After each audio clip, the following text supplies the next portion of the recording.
The top stories tonight in Y News. Meat vendors go on pork holiday protest on the first day of the price ceiling implementation. The Department of Agriculture offers loans for affected retailers. The Philippine government plans to roll out its COVID-19 vaccination starting next week with no vaccine supply in sight.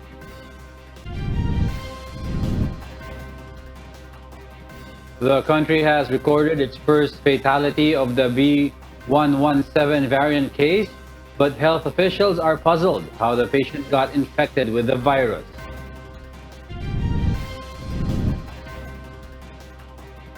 Oil prices are set to go up anew this week.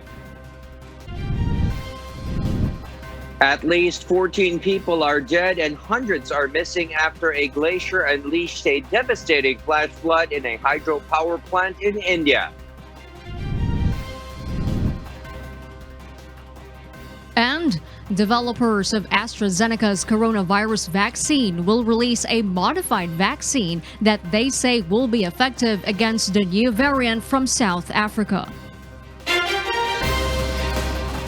Good evening, Philippines and the world. Today is Monday, February 8, 2021. I am Harleen Delgado. Join us in the next hour as we deliver today's top stories around the country and in other parts of the world. I'm Angelo Castro III.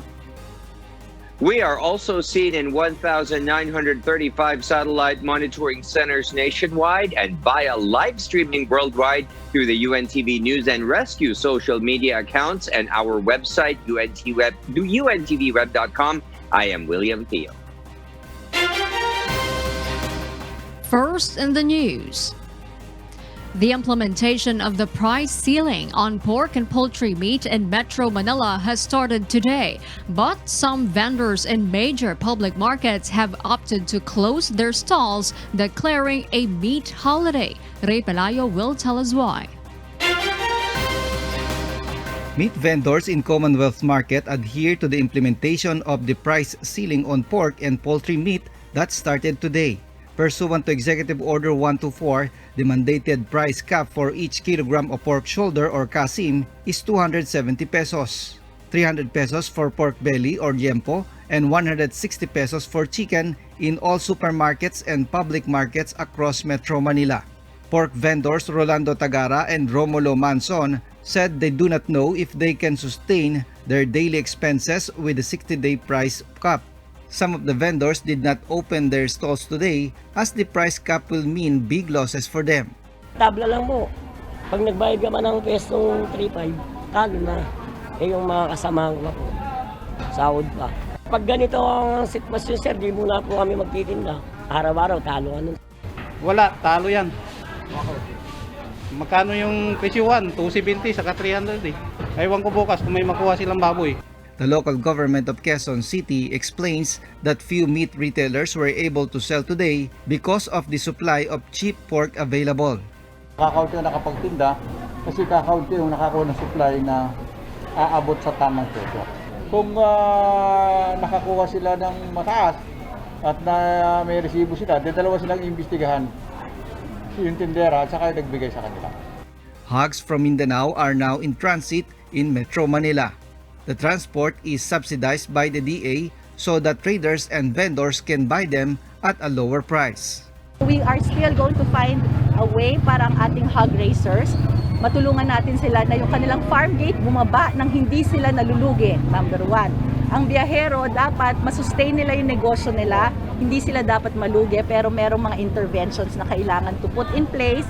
At the same time, ang ating tindera maintain their margins to sustain their business pero po pasok sa price ceiling. Meanwhile, Agriculture Secretary William Dar said in an interview that they will offer zero-interest loans to market vendors and financial aid to hog transporters that will be affected by the 2-month price cap. Ray Pelayo, UNTV News and Rescue. We serve the people. We give glory to God.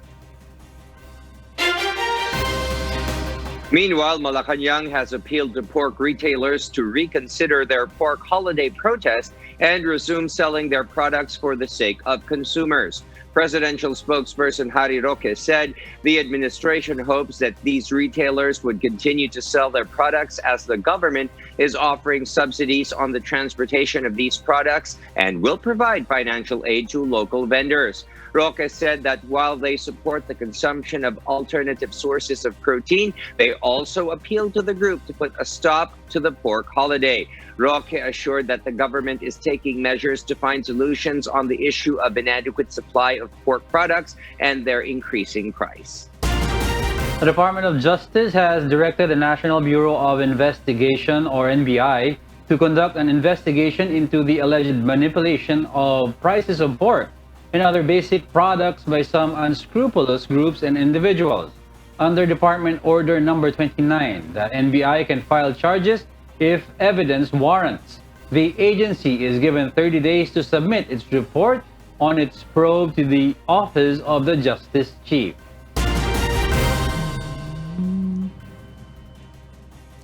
The Philippine government is eyeing to roll out its COVID-19 vaccination program starting next week. However, the government has no definite day yet as to when the vaccines will arrive in the country. Rosalie Cons explains why.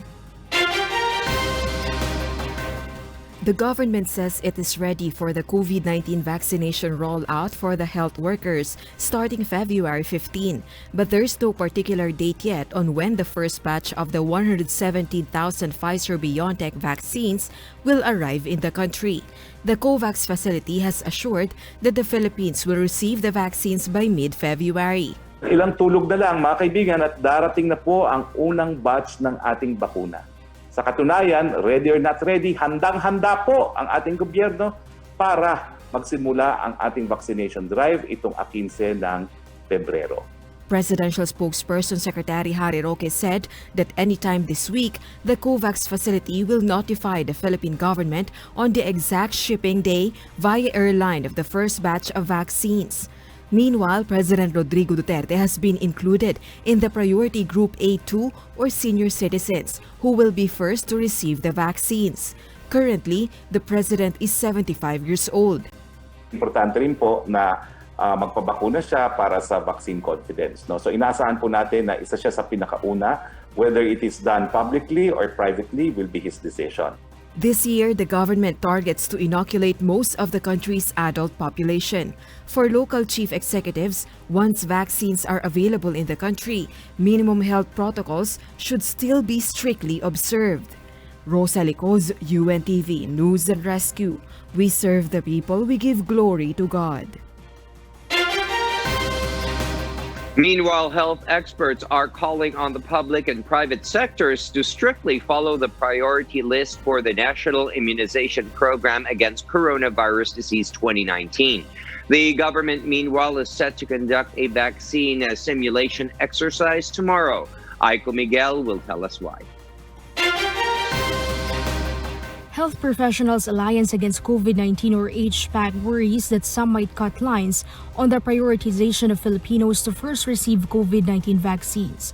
HPAC says that people should abide by the vaccination plan of the government. According to HPAC convener Dr. Antonio Danz, it is important that the priority list be followed to avoid having more infections or fatalities due to COVID-19. Included in the priority list are vulnerable groups like healthcare workers, senior citizens, and those with comorbidity. Ngayon may disaster tayo, kulang ang bakuna. Kung kulang, kailangan mag-ration tayo, magrarasyon tayo. At pag nagrasyon, ngayon papasok na yung konsepto ng makatarungan ba ang pagrasyon. Sino ang uunahin? Hindi naman sinasabi na yung healthcare workers lang at yung senior citizen at yung may sakit ang bibigyan. Ang sinasabi lang natin, sino ang dapat mauna? Kasi iyan ang malaki ang effect pag inuna natin itong mga to. The group assures that all Filipinos will be inoculated and the government has to properly roll out vaccines given that vaccines will be delivered in tranches. Hindi naman natin sinasabing hindi sila babakunahan. Ang sinasabi lang, hindi lang ngayon kasi uunti pa ang supply. Ito po ay panahon ng pagpaparaya. Siguro po, isipin natin, mas meron pong makikinabang sa bakuna kesa sa atin. Kasi kahit po kami na healthcare worker, kung hindi po kami frontliner, handa po kaming magparaya dahil po alam namin meron pong mas nangangailangan. The Department of Health and other officials of the government are also willing to wait for their turn if they do not belong to the government's priority list. Secretary Galvez said himself in one of his interviews last week, sabi niya, if you are a government official, a high government official, and kailangan mong magpabakuna, kapag ikaw ay kasali dun sa prioritization natin, halimbawa senior citizen ka, o kaya may comorbid ka, magkakaroon ka at kasali ka. Pero kung hindi, pupunta tayo kung saan tayo dapat nakalinya. Katulad po namin dito sa DOH, kung hindi po kami kasama sa priorities, hindi po kami makikipag-unahan. Naantayin po namin yung turn namin. Meanwhile, tomorrow there will be a simulation exercise on the delivery of the COVID-19 vaccines to the Research Institute for Tropical Medicine. Simulation will also be conducted at the Philippine General Hospital in Manila City, Dr. Jose N. Rodriguez Memorial Hospital in Caloocan City, and Lung Center of the Philippines in Quezon City. These are hospitals that will receive the first delivery of COVID-19 vaccines in the Philippines. Aiko Miguel, UNTV News and Rescue. We serve the people, we give glory to God. South Africa has suspended their plan of immunizing their health workers using AstraZeneca vaccine following the result of a small clinical trial. Iya De Vera will give us more details live. Iya, go ahead. Jago, the South African government are awaiting advice on scientists on how best to proceed after a trial showed that the AstraZeneca vaccine gives minimal protection against mild to moderate COVID-19 variant from South Africa. The government has intended to use AstraZeneca vaccine to their frontliners after receiving 1 million doses produced by the Serum Institute of India. But the result of recent research conducted by University of Witwatersrand has been a disappointment to the South African government. Instead of using AstraZeneca vaccine, the government will offer vaccines developed by Johnson & Johnson and Pfizer in their vaccination program in the coming weeks. The Australian government, meanwhile, has acquired 53.8 million doses of AstraZeneca vaccine, and they are confident about the vaccine's efficacy. Health Minister Greg Hunt said he is not concerned and pointing to strong result from United Kingdom using the AstraZeneca vaccine being effective with a high degree of protection. Meanwhile, AstraZeneca vaccine is being manipulated to fight against the new variant found in South Africa. Sarah Gilbert, lead researcher for the Oxford team, said that AstraZeneca can have a new version ready to use in the autumn. Jago? Thank you, Iya De Vera, reporting live from New Zealand.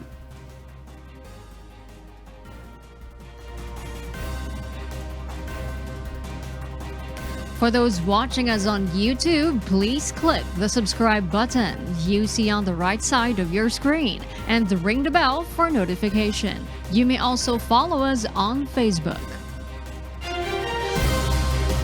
The country has now recorded its first death of the B117 variant case that was first discovered in the United Kingdom. The Department of Health is still puzzled over how the person got the infection, as the patient rarely left his home. Aiko Miguel explains why. As to these 25 cases detected with the UK variant, we have 2 remaining active cases. We have 1 who have died, and the rest, the 22, have already recovered. The Department of Health reports that they have recorded the first fatality among the B117 variant cases in the Philippines. The patient is an 84-year-old male from La Trinidad, Benguet, who succumbed to the disease sometime in the 3rd or 4th week of January. The DOH is also investigating where he got the infection, as he seldom go outdoors. Apparently, nung kausap natin yung regional office namin, they said that this person never went out, seldom. Pero hindi talaga, nandun lang daw sa loob ng bahay, walang ibang contact. So tinitignan ho natin kung ano po yung source of infection at ano pa yung ibang circumstances. Meanwhile, the DOH is also looking into 2 other B117 variant cases with no link to other cases in the country. With this, the DOH says there's no evidence yet to declare a community transmission of a more transmissible COVID-19 variant in the country. Tinitignan pa rin natin, dito po sa ating current na listahan, meron tayong 2 na mukhang wala tayong link na makita. But further investigation is still required before we can confirm this. Because when you talk about community transmission, ito po yung laganap na or widespread na yung mga variants dito sa lugar na ito. So we have to be very careful when we declare this. B117 variant cases in the country remain at 25. Laboratories can again sequence 720 samples a week with a supply of reagents that arrived in the country last week. Aiko Miguel, UNTV News and Rescue. We serve the people, we give glory to God. 23 more individuals have recovered from the COVID-19, bringing the total recoveries to 499,772. This was based on the data released by the Department of Health today. The data also showed 1,690 new COVID-19 cases, which means there are now a total of 538,995 COVID-19 cases in the country. As to the number of deaths, 52 new deaths were recorded, which means that there are now a total of 11,231 fatalities due to COVID-19. According to the Department of Health, 5 labs were not able to submit their data to the COVID-19 data repository system on Sunday. Motorists that frequently ply along Katipunan Avenue in Quezon City will soon experience better traffic flow going to Batasan and San Mateo, Rizal with the Katipunan Avenue Extension Project. Joanano tells us why. Department of Public Works and Highways Secretary Mark Villar conducted an on-site inspection earlier on the construction of Katipunan Avenue Extension. This is a 5.76-kilometer newly aligned bypass road that will serve as an alternate route for motorists bound for Quezon City and Rizal route. The road will traverse from UP Town in Katipunan Avenue up to San Mateo, Rizal. As of now, the project is around 70% completed, wherein majority of the civil works were done according to DPWH Secretary Villar. Once completed, the newly constructed road is expected to ease traffic congestion along Commonwealth Avenue, expected to serve around 10,000 motorists daily. Yung lahat ng galing sa Rizal, Marikina, imbis na dumaan pa sa Commonwealth, pwede nang duman dito sa bypass. So makakaluwag sa traffic. This will benefit Quezon City, Marikina, Rizal. It's an alternative route and it's a new alignment in Metro Manila. The DPWH is targeting to finish and open the Katipunan Avenue extension on the second half of this year. Currently, the agency is working on the remaining right-of-way issues as the project will traverse some private subdivisions such as Capitol Homes, Vista Real, and Loyola Grand Villas. But according to the representative from the Homeowners Association of the mentioned subdivisions, the road project is a welcome development for them as majority of the homeowners will benefit from it. Apparently, it's a welcome for Santa Lucia because we also develop some of the projects here, yung Vista Real, Vista Executive. So lahat yan makikinabang. So it will cut short everything yung traveling time din ng mga residents. Once completed, travel time to Rizal going to Quezon City and vice versa will be reduced to around 40 minutes from the current more than an hour travel time. According to DPWH, this is a government-funded project that cost around 693 million pesos. However, this will be a toll-free bypass road. The Katipunan Avenue Extension Project is only one among the several projects under the DPWH Master Plan that aims to decongest EDSA and other major thoroughfares in Metro Manila. Joanano, UNTV News and Rescue. We serve the people, we give glory to God. Local pump prices of petroleum products will be adjusted anew this week as announced by oil firms. In separate advisories, Philippine Shell Petroleum Corporation and Sea Oil Philippines Inc. said they will increase the price per liter of gasoline by 85 centavos, kerosene by 1 peso, and diesel by 1 peso and 10 centavos. Petrogas and Clean Fuel also announced the same price hikes except for kerosene, which they do not carry. The oil price adjustments will take effect on Tuesday, February 9. Other oil companies have yet to announce similar price increases for this week. Several groups are urging for the dismissal of National Task Force to End Local Communist Armed Conflict spokesperson Lieutenant General Antonio Parlade Jr. for his alleged red tagging claims against personalities, the latest of which is a journalist. According to the Armed Forces of the Philippines, they are willing to conduct an investigation on the military general once a formal complaint is filed. Dante Amento reports.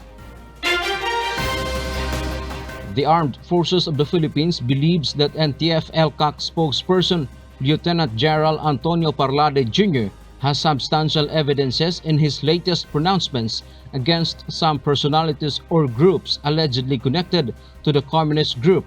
Thus, those who want to file charges against Parlade have also the rights for the sake of due process. AFP spokesperson Marine Major General Edgar Arevalo assures to investigate the military official and uphold fairness with respect to human rights. Kung meron po siyang paglabag at ano po pwedeng parusa, ganun pa rin po ang ating tugon. In all cases, we have due process of law. We observe due process of law, the way that we will conduct investigation sa kanya kung meron pong maghahain ng reklamo at mga ebidensya laban sa kanya. The AFP also respects Parlade's pronouncements as spokesperson of the National Task Force to End Local Communist Armed Conflict. In their social media account, concerned lawyers for civil liberties led by former Vice President Jejo Marbinay and former Senator Rene Sagisag call for the dismissal of Parlade, not just from his post, but from the AFP due to his red tagging claims. But Arevalo said it is only the president who can execute as part of his prerogative being the commander-in-chief. Hinggil naman po sa pag-aalis kay General Parlade bilang isang miyembro ng Santang Lakas ng Pilipinas o pag-alis sa kanya buhat sa kanyang kasalukuyang posisyon, ito po ay natatanging prerogative ng ating Commander-in-Chief and President Rodrigo Roa Duterte. The UNTV News is still trying to get Lieutenant General Parlade's reaction on the matter. Dante Amento, UNTV, News and Rescue. We serve the people. We give glory to God. The Commission on Elections, or COMELEC, called on overseas voters to participate in a test run of internet voting, which is among the solutions being considered in the conduct of upcoming polls amid the COVID-19 pandemic. In a statement, COMELEC particularly called on overseas voters who have active and complete voter registration record to sign up for the test run. Interested participants should also have complete biometrics data, including a photograph, fingerprints, and signature. Overseas voters may sign up for the test run through a form posted on the social media account of COMELEC's Office of Overseas Voting. Test voters may sign up until 8 a.m. on February 12, 2021.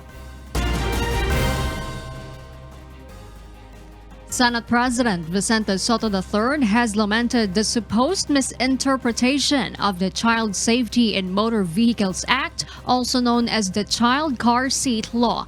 In his privileged speech during today's session, Sotto emphasized the importance of the law to child safety. He also hit the critics of the law, saying that they must read first before commenting. Social media contributes to the misinterpretation. Merong nagsasabi na paano daw yung anak niya, 11 years old lang, 5'8". Hindi kailangan. Hindi ba? Common sense. 5'8 pala . It has to be combined. The law says combined. The age and the height.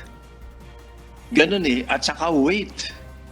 Yun ang maliwanag dun . I can only pray that our children and grandchildren do not get hurt because of our misunderstanding of the law.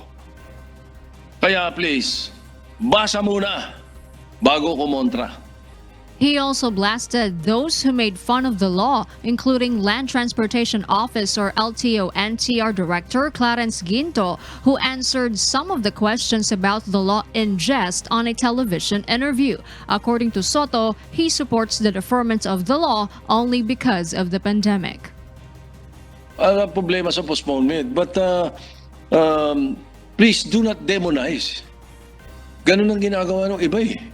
The LTO announced that the full implementation of the law has been deferred as they focus first on information dissemination about the law. The Senate Committee on Public Services will hold a public hearing tomorrow morning on the issue.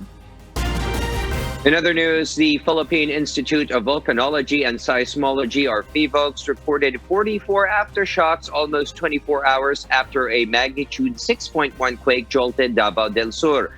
PHIVOLCS Director Renato Solidum Jr. said these aftershocks range from magnitudes 1.8 to 3.5 with a depth range of 1 to 29 kilometers. 3 of the aftershocks were felt. Solidum said the magnitude 6.1 quake was caused by the movement of the Makilala-Malungon Fault. Meanwhile, Solidum said the area affected by the magnitude 6.1 quake is the same area affected by a strong earthquake in 2019. A magnitude 6.9 also jolted Davao del Sur in December 2019. With this, he advises residents in the area to be prepared in terms of constructing their houses. And for the news abroad, here's Elsie Marcos reporting live from Auckland, New Zealand. Good evening, William. A church in Romania is under fire following the death of a 6-week-old child during a baptism ceremony. Mavian Dog will tell us why. Live. Yes, Maeve? LC, more than 59,000 people are calling for the Romanian Orthodox Church to change their baptism ritual following the death of a 6-week-old baby after the baptism ceremony. The baby boy was reportedly immersed in water in a baptismal font 3 times at a church in Săsiva, northeastern Romania, before going into cardiorespiratory arrest last week. Despite the baby being resuscitated by paramedics in the church and transported to the intensive care unit, the 6-week-old baby tragically died a few hours after. Spokesman for the Romanian Patriarchate, Vasile Bănescu, said the case will have to be investigated, as a child can be put in water without covering his nose, mouth, and ears, and that there is a technique that experienced priests use to celebrate baptism with utmost care. In an online petition led by Vladimir Dumitru, it states that the church must urgently regulate this practice given the tragic situations in which infants died after immersion. Police have opened a culpable homicide investigation on this event. Back to you, Elsie. Thank you, Mavian Dog, for that live report.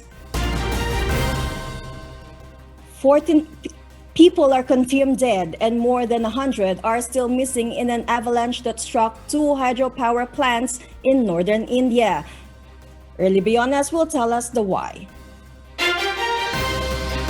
Indian rescue crews struggled to reach trapped victims after part of a glacier in the Himalayas broke off and released a torrent of water and debris that slammed into 2 hydroelectric plants. At least 14 people were killed and 170 were missing in the disaster. Videos by netizens showed the muddy concrete gray flood waters tumbling through a valley and surging into a dam, breaking it into pieces. In an official statement, Uttarakhand's police chief Ashok Kumar said most of the missing are believed to be workers from the 2 hydropower plants in the area. Thousands of troops, paramilitaries, and military helicopters have been sent to the region to help with rescue efforts. Nearby villages were cleared of residents, and authorities later announced the main flood danger had subsided. The Indian government said it will provide financial relief for families that were affected by the tragedy. Meanwhile, experts are still investigating the incident, though it is not yet clear what might have caused the glacial burst. Early Briones, UNTV News and Rescue. We serve the people, we give glory to God.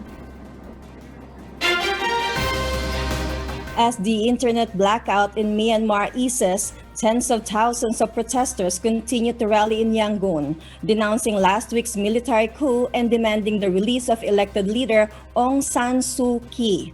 Marvy Delphine will give us the details live. Yes, Marvy?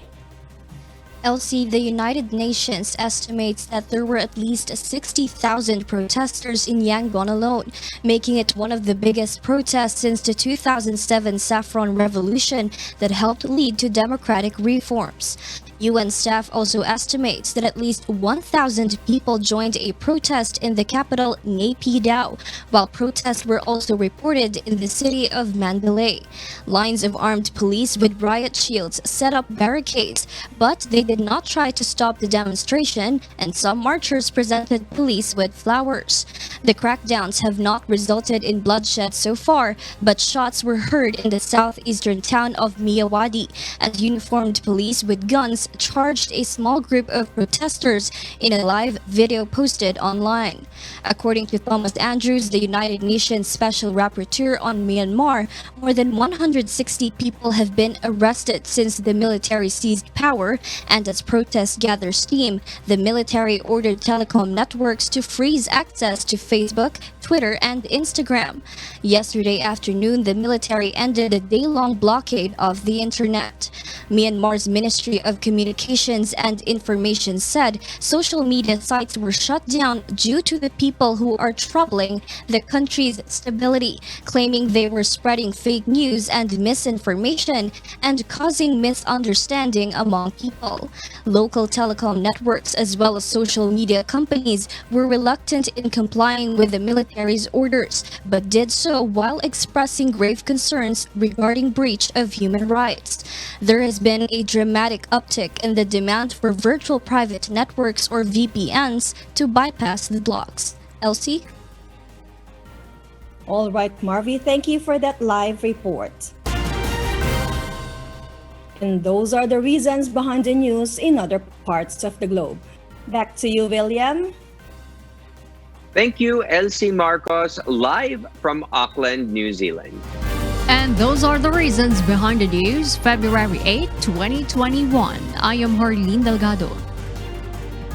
Reasons we deliver to you as they unfold, Evangelo Castro III.